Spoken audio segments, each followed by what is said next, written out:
जो होता है वो दिखता नहीं और जो नहीं होता है वो दिखता है। तो क्या जो नहीं होता है पर दिखता है वो सच है और जो होता है पर दिखता नहीं है वो झूठ है? तो आप सोच रहे होंगे कि क्या बहकी बहकी मैं बातें कर रहा हूँ, मुझे कुछ हो तो नहीं गया। तो मुझे कुछ नहीं हुआ है। जो भी हुआ है वो आज की मीडिया को हुआ है, जो हेडिंग्स कुछ ऐसा रख देती है जिससे सच्ची कहानी का दूर दूर तक कुछ भी लेना देना नहीं होता। क्योंकि हेडिंग की सच्चाई में और रियलिटी में बहुत फर्क होता है। जैसे कि रिसेंट जियो फाइनेंस का एग्जाम्पल ले लीजिए। आपको बहुत सारी बड़ी बड़ी हेडिंग्स यहाँ पर दिख रही होगी, जैसे कि जियो डेट म्यूचुअल फंड्स ने 3 दिनों में 17,800 करोड़ का इन्वेस्टमेंट अट्रैक्ट कर लिया। और ये हेडिंग देख लीजिए आप, जिसे पढ़कर तो ऐसा लग रहा है कि बस अब जियो ब्लैक रॉक ब्रोकिंग बिजनेस में आ गया है और अब बस तबाही मचा देगा। तो क्या अब जियो फाइनेंस जिस इंडस्ट्री में जा रहा है वहां पर तबाही मचा रहा है? क्या है इस न्यूज़ की सच्चाई? कितनी हाइप है इसमें, कितनी रियलिटी है, जानेंगे आज की इस वीडियो में एकदम डिटेल में। और साथ ही हम यहाँ पर एक ऐसे सेक्टर की भी बात करेंगे जिसमें मुझे लगता है कि जियो बहुत अच्छा काम कर सकता है। कौन सा वो सेक्टर रहेगा उसकी भी बात करेंगे आज की इस वीडियो में डिटेल में। वैसे आप में से ज़्यादातर लोग एंड तक पूरा वीडियो तो ज़रूर देखते हैं, पर एक चीज़ भी मेक श्योर कर लेना कि आपने चैनल को सब्सक्राइब किया है या नहीं। बहुत सारे लोग वीडियो देख के चले जाते हैं, लेकिन इसी तरह का क्वालिटी कंटेंट हम हर वीडियो में लेकर आते हैं। उसे मिस ना करने के लिए चैनल को सब्सक्राइब कीजिए। सब्सक्राइब बटन के बाजू में ज्वाइन बटन भी है, जहाँ पर हमारी 3 मेंबरशिप्स है और उसमें कुछ इस तरह का तगड़ा फीडबैक हमें अब तक मिला है, तो उन्हें भी आप ज़रूर चेकआउट कीजिए। काफ़ी कुछ प्रीमियम कंटेंट हम वहाँ पर भी ला रहे हैं regularly. So let's get started. नमस्कार, मैं प्रसाद आपका आज के इस वीडियो में स्वागत करता हूँ। तो रिसेंटली मैं ये न्यूज़ देख रहा था कि जियो ब्लैक रॉक ने रिसेंटली 3 डेट फंड्स को लॉन्च किया है। इन फंड्स के नाम है Jio BlackRock overnight fund, Jio BlackRock liquid fund और Jio BlackRock money market fund. इन तीनों का एनएफओ 3 दिनों तक चला, जिसमें उन्होंने 17,800 करोड़ रुपीज रेज कर दिए हैं। तो अगर हम इसे कंपेयर करें बाकी एएमसीज से, तो इंडिया में कुल मिलाकर 47 एएमसीज हैं और उनमें से डेट और कैश कैटेगरी में जियो ब्लैक रॉक ऑलरेडी टॉप 15 में पहुंच चुका है सिर्फ 3 दिनों में। अब सवाल ये कि 3 दिनों में ही टॉप 15 में आ गए तो 30 दिनों में टॉप 3 में आ जाएंगे और फिर प्रॉफिट ही प्रॉफिट, पैसा ही पैसा होगा। Right, wrong? देखिए, हेडिंग में जितनी चीज़ें आसान दिख रही हैं उतनी है नहीं, क्योंकि इन हेडिंग्स के पीछे एक नहीं कई सारे राज छुपे हुए हैं जो 1 बाय 1 मैं अभी रिवील करूंगा, जिससे आपको एक क्लैरिटी आएगी कि एक्चुअल में क्या हो रहा है।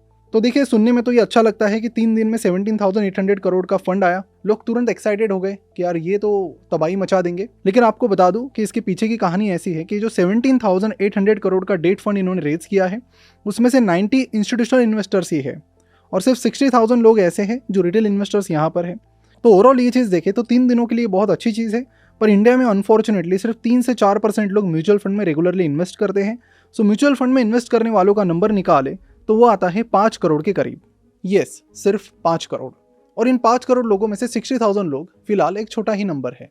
और म्यूचुअल फंड इंडस्ट्री का दूसरा राज जो आपको समझना चाहिए वो ये है कि ये बहुत ही लो मार्जिन बिजनेस है। यहाँ पर ऑल्दो आपको एसेट अंडर मैनेजमेंट बहुत बड़ा बड़ा दिखेगा, बट उसके पीछे जो कमाई है वो बहुत छोटी होती है।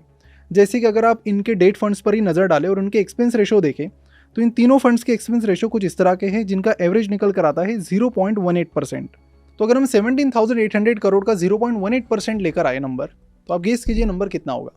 तो एक बहुत ही छोटा नंबर निकल कर आता है जो जोमेटो के मार्च क्वार्टर के प्रॉफिट जितना है।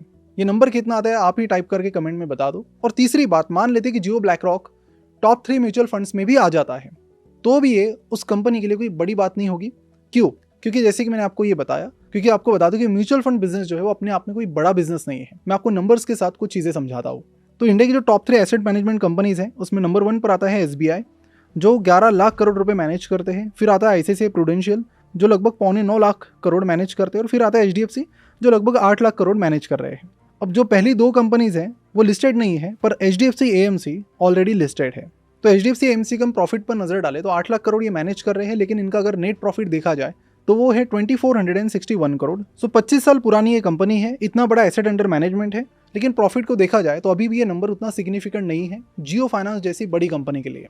ठीक है, इन जो बाकी एएमसीज है उनके लिए एक अच्छा नंबर है, लेकिन अगर मैं जियो फाइनेंस के पॉइंट ऑफ व्यू से देखूँ तो ये इंडस्ट्री उनके लिए उतनी बड़ी नहीं है और यहाँ पर ग्रोथ की भी लिमिटेशंस ज़रूर है। शुरुआत के 3-4 साल रहेंगी, लेकिन उसके बाद ये मार्केट ही बहुत छोटा है, धीरे धीरे बढ़ रहा है आगे, लेकिन अगेन कंपटीशन भी काफ़ी फियर्स है।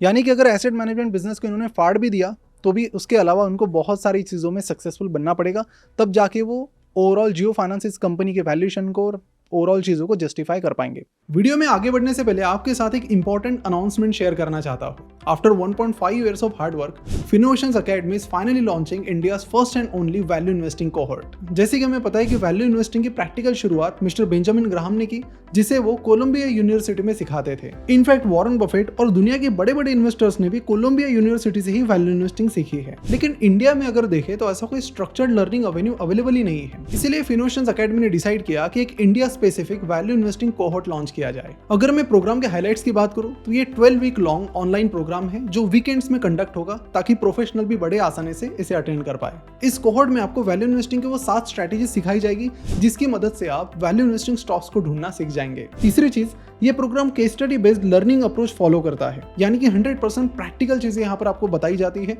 जिसे आप डायरेक्टली अप्लाई कर सकते हो। प्लस लाइव Q&A सेशंस यहाँ पर होंगे, जहाँ पर आप अपनी डाउट्स मुझे और बाकी इंडस्ट्री एक्सपर्ट्स को डायरेक्टली पूछ सकते हो। तो पहला सवाल ये है कि वैल्यू इन्वेस्टिंग कोहॉर्ट किन के लिए है? तो मैं बता दूं, एस्पायरिंग इन्वेस्टर्स जो जेन्युइनली अच्छा इन्वेस्टर बनना चाहते हैं और अपनी वेल्थ क्रिएट करना चाहते हैं, उनके लिए प्रोग्राम बनाया गया है। साथ ही ये फाइनेंस स्टूडेंट्स के लिए भी काफी वैल्यूएबल है, स्पेशली दोज जिन्हें equity research analyst, fund manager, portfolio manager इन जैसी चीजों में अपना करियर बनाना है। और हाँ, ये जरूरी नहीं कि आप फाइनेंस बैकग्राउंड से ही हो, अगर आप इंजीनियरिंग या आर्ट बैकग्राउंड से भी हैं तो भी कोई बात नहीं, आप बेझिझक इस कोहॉर्ट के लिए एनरोल कर सकते हो। तो अगर आप अपनी वेल्थ क्रिएशन की जर्नी को लेकर सीरियस हैं तो अभी डिस्क्रिप्शन और कमेंट बॉक्स में दी गई लिंक पर क्लिक करके मेरा 40 मिनट का काउंसलिंग सेशन ज्वाइन कीजिए, जिसमें मैंने डिटेल में इस कोहॉर्ट की सारी जानकारी आपको दी है। प्लस वहां पर आप अपने डाउट भी पूछ सकते हो। तो अगर आप आने वाले 3 महीनों में अपनी इन्वेस्टिंग स्किल्स को 10 गुना बढ़ाना चाहते हैं तो अभी डिस्क्रिप्शन और कमेंट बॉक्स में दिया गया फॉर्म फिल कीजिए, जिसके बाद हमारी टीम आपसे कनेक्ट करके आपको काउंसलिंग सेशन की लिंक प्रोवाइड करेगी। सो सी यू इन द सेशन। चलिए वीडियो की तरफ आगे बढ़ते हैं। फिर दूसरी चीज जो आ रही है वो है ब्रोकिंग बिजनेस के बारे में। यहाँ पर भी इनको सेबी से ब्रोकिंग लाइसेंस मिला है, जिसके बाद जियो फाइनेंस के जो शेयर है वो 5% अब चले गए थे एक ही दिन में। देखिए होता क्या है कि मार्केट क्या करता है कि अगर कोई बड़ी कंपनी, बड़ा ग्रुप किसी बिजनेस में आता है तो तुरंत ऐसी हाइप क्रिएट कर देता है कि ये अब तुरंत नंबर 1 हो जाएंगे और फिर बाकी प्लेयर्स खत्म हो जाएंगे और तुरंत उस कंपनी के ऊपर लोग कॉन्सेंट्रेट करने लगते हैं। लेकिन चीज़ें इतनी आसान नहीं और ब्रोकिंग में तो उतनी भी नहीं है। आपको याद होगा कि जियो ने बहुत सारे अपने प्रोडक्ट्स लाए। इन्होंने जूम का भी अपना एक प्रोडक्ट लाया था कंपटीटर लॉकडाउन के टाइम में। उसके बाद इन्होंने जियो मार्ट लाया और भी कई सारी प्रोडक्ट्स लाए, लेकिन जो सक्सेस उन्हें मिलना चाहिए था वो नहीं मिल पाया। सेम चीज़ ब्रोकिंग बिजनेस की है। सारे बड़े बड़े प्लेयर्स इस इंडस्ट्री में हैं, लेकिन बहुत ही कम है जो इस चीज़ को क्रैक कर पाए हैं। बजाज ग्रुप ने भी इसमें बहुत तामझाम में एंट्री की कि उन्होंने बजाज फाइनेंस का क्लाइंट बेस हमारे पास है, ये है वो है, but they couldn't crack the stock broking game. तो यहाँ तो एक तो गेम क्रैक करना बड़ा मुश्किल है। 2-3 जो 4 प्लेयर्स है टॉप के, ग्रो, जीरोधा और एंजल वन, इन्होंने अच्छा खासा मार्केट कैप्चर कर लिया और ऑलरेडी कर रहे हैं। और जो डीमैट अकाउंट्स की ग्रोथ थी लॉकडाउन के बाद वो अभी थम गई है। और जिस तरह से सेबी ने क्रैकडाउन किया है फ्यूचर्स एंड ऑप्शंस पर, उससे आप देख सकते हो एंजल और बाकी कंपनीज की हालत क्या है, क्योंकि मार्जिन्स और बाकी चीज़ें भी घट रही है। तो ये भी स्पेस ऐसा है कि इतना बड़ा गेम, मतलब अगर टॉप में मान लो आ भी गया टॉप 1-2 में जियो ब्लैक रॉक, तो उसके बाद भी ये उतना बड़ा गेम नहीं है अगेन। अब देखिए इंस्टीट्यूशनल ब्रोकिंग में अगर ये कुछ चीज़ें करते हैं तो that would be an exception, लेकिन ओवरऑल रिटेल कैटेगरी में अगेन ये सेक्टर भी मतलब धीमी ग्रोथ की तरफ बढ़ रहा है। और जैसे कि आपको पता ही है कि ब्रोकिंग में मेजॉरिटी पैसा ऑप्शन ट्रेडिंग से आता है और सेबी ने लगातार वहाँ पर काफ़ी सारे रेस्ट्रिक्शंस लगा दिए हैं, जिससे जो ऑप्शन ट्रेडर्स हैं उनकी संख्या लगातार घट रही है। और रिसेंट जो जेन स्ट्रीट का मामला हुआ है उससे ऑप्शन ट्रेडर्स को अब समझ में आ गया है कि हमें पागल बनाया जा रहा है। तो ऑलरेडी अगर देखा जाए तो पिछले 1 साल में कई सारी रिपोर्ट्स के अनुसार ऑप्शंस में रिटेल पार्टिसिपेशन 20% से घट गया है। तो यहाँ पर 2 चैलेंजेस हैं। पहले तो इंडस्ट्री स्टॉक ब्रोकिंग की क्रैक करना टफ है, अगर कर भी लिया तो यहाँ पर एक स्लो ग्रोथ फिलहाल चल रही है। और शायद यही वजह है कि जीरोधा के नितिन कामत ने इसके बाद एक्स पर अपना ओपिनियन बताया कि जियो ब्लैक रॉक अगर इस बिजनेस में आता है तो वेलकम है उनका, और उससे डरने वाली बात कुछ नहीं है, because market has ample of space for other players. But क्योंकि उन्हें भी पता है कि क्रैक करना बड़ा टफ है। अब आप सोचेंगे कि जैसे इन्होंने सिम कार्ड में 0 चार्जेस लगाए, लेकिन आपको बता दूं कि 0 चार्जेस वाले कई सारे ब्रोकरेज फर्म्स आए गए। ये उतना आसान गेम नहीं है। यहाँ पर टेक्नोलॉजी का बहुत बहुत बड़ा गेम है। यूज़र एक्सपीरियंस, यूज़र इंटरफेस, ये सारी चीज़ें बहुत ज़्यादा मैटर करती है। हाँ, ये पॉसिबल है कि इंडिया में सिर्फ 10 करोड़ लोग सिक्योरिटीज़ मार्केट में इन्वेस्ट करते हैं, और जियो अगर इसमें आ जाता है तो उनके पास अच्छा खासा डिस्ट्रीब्यूशन है, अच्छा खासा डेटाबेस है, तो उसकी मदद से शायद इस नंबर को वो थोड़ा बहुत बढ़ा सकते हैं। तो अगेन बात करें तो स्टॉक ब्रोकिंग हो या फिर म्यूचुअल फंड, जो स्केल जियो फाइनेंस देख रहा है यहाँ से आगे, अगर उनको 5 साल 10 साल में 3 गुना 4 गुना होना है, तो मैं ये बता सकता हूँ आपको कि mutual fund and stock broking is not something they will look after. यानी कि अगर ये दोनों चीज़ें वो क्रैक कर भी लेते हैं तो रिवॉर्ड उतना अट्रैक्टिव नहीं है कि वो जो ग्रोथ वो एक्सपेक्ट कर रहे हैं ओवरऑल जियो फाइनेंस के लिए वो हो पाए।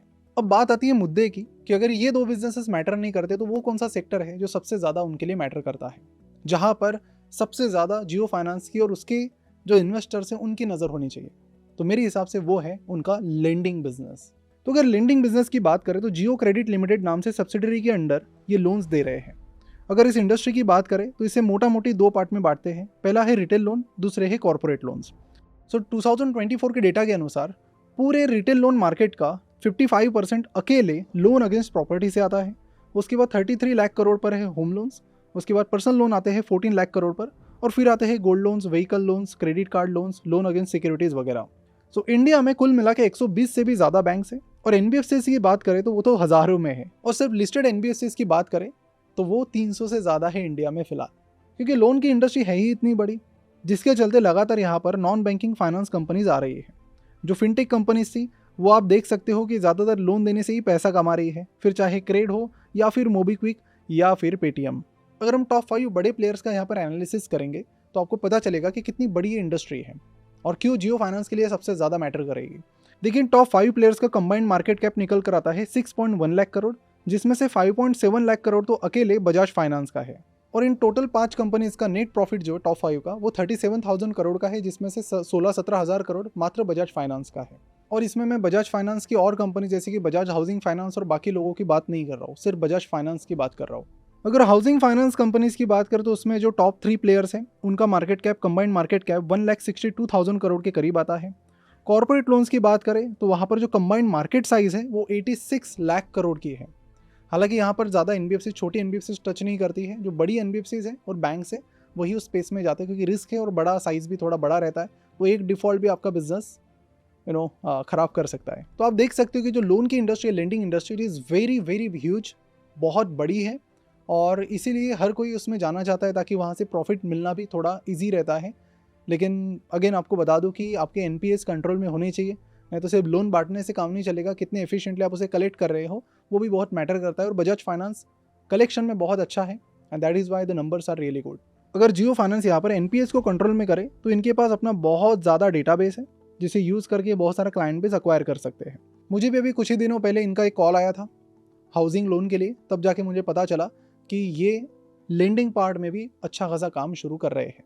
तो अगर आप जियो फाइनेंस के इन्वेस्टर हो या फिर आपकी रिसर्च लिस्ट पर ये है, तो मैं आपसे कहूँगा कि सबसे ज़्यादा इन चीज़ों में आप मत जाइए। म्यूचुअल फंड में क्या हो रहा है, स्टॉक ब्रोकिंग में क्या हो रहा है, थोड़ा बहुत आप ध्यान दीजिए उसमें, लेकिन ज़्यादा फोकस आपका लेंडिंग बिजनेस पर होना चाहिए कि यहाँ पर ये क्या उखाड़ रहे हैं। क्योंकि जैसे मैंने बताया कि mutual fund industry, broking industry lending के कंपेरेटिवली काफ़ी छोटी इंडस्ट्री है, तो वहाँ पर ये लोग क्रैक कर भी लेते हैं तो रिवॉर्ड उतना बड़ा नहीं है जितना कि लेंडिंग अगर एक बिजनेस में क्रैक करते हैं तो उसमें है।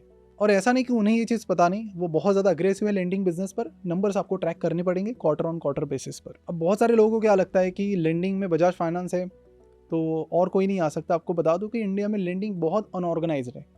अभी भी छोटे छोटे शहरों में, गाँव में साहूकार और बाकी लोगों से लेंडिंग बहुत बड़ी मात्रा में आज भी हो रही है। तो अनऑर्गेनाइज मार्केट है, अपॉर्चुनिटी बहुत बड़ी है। अब किस तरह से जियो इसको देखती है और इस प्रॉब्लम को सॉल्व करती है, इस पर इनका बड़ा गेम रहेगा।